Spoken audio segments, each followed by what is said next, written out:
Magandang araw ng Sabado mga kaibigan, September 21, 2024.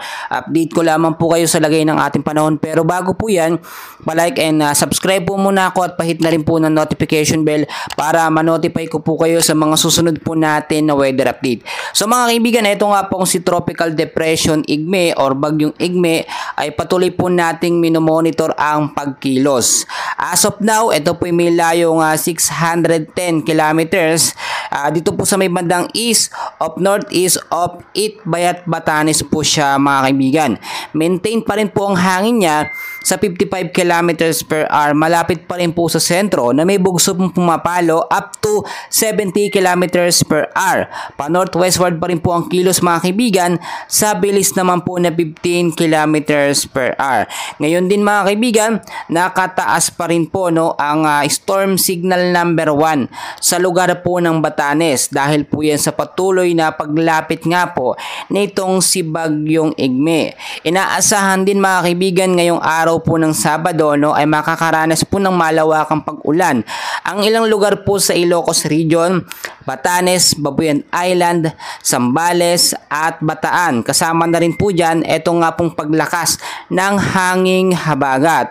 As of now mga kaibigan, may posibilidad din po ang yellow warning level dito po sa Zambales. Inaasahan din po ang mahina hanggang sa posibleng paglakas ng pag-ulan na makakaapekto naman po sa area po ng Bataan, Tarlac, Nueva Ecija, Pampanga, Bulacan, Metro Manila, Rizal, Quezon, Laguna, Batangas at ilang bahagi po ng Cavite. Asahan po ang malawakang pag-ulan dyan na posible pong tumagal ng 1 hanggang 3 oras. Yung mababang lugar po sa mga lugar na aking nabanggit, mag-ingat po kayo sa banta po ng pagbabaha, kaya din po sa mga landslide prone area sa mga matataas po na lugar mga kaibigan. So balikan natin mga kaibigan, eto nga pong si Tropical Depression na Igme or Bagyong Igme. As of now, tinatahak po yung northeast po na direksyon at ito pa po ilalabas ng ating bansa sa araw pa po ng Sunday or Linggo sa ganap po na alas 2 po ng hapon.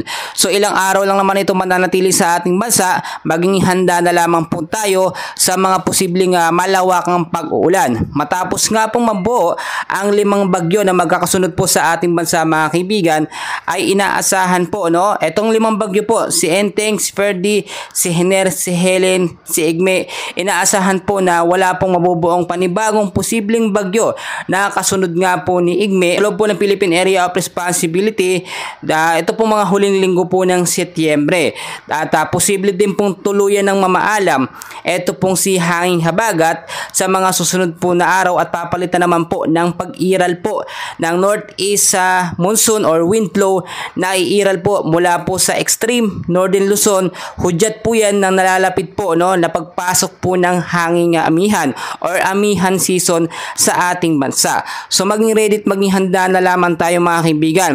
Bukod pa po dyan mga kaibigan, ito pong hanging habagat ay patuloy pa rin pong pinapalakas ito nga pong tropical depression. So hanggat hindi humihina po si habagat, patuloy pa rin bibigay ng malawakang pag-ulan. Ito naman pong si Bagyong Igme. Inaasahan din na hindi na po ito lalakas, hindi na ito magiging isang ganap na typhoon. Magme-maintain na lamang ito sa tropical depression sa mga susunod po na araw hanggang makalabas po ito sa araw po ng Linggo mga kaibigan.